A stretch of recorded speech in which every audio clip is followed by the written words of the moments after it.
So I'm selling my iPhone 17 Pro Max and I'm replacing it with this, the iPhone 17 Pro. Most people go bigger, but I went smaller. I've been using the Pro Max for a while now, and honestly, it's amazing, but it wasn't perfect. So I made the switch that most people would not make. Alright guys, let's open this up. So as you can see, it's classic Apple packaging. Very clean, minimal, very nice.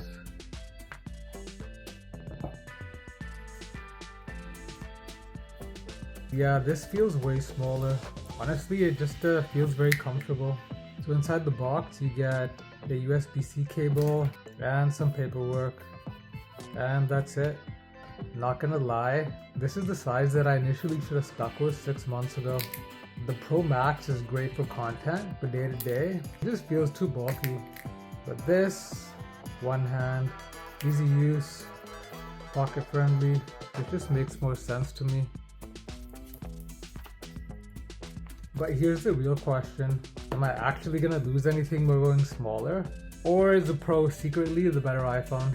I'm going to test this properly and compare it to the 17 Pro Max, so if you're thinking about which one to buy, subscribe and I'll save you from making the wrong decision. Alright guys, thanks for watching, I'll see you guys in the next one.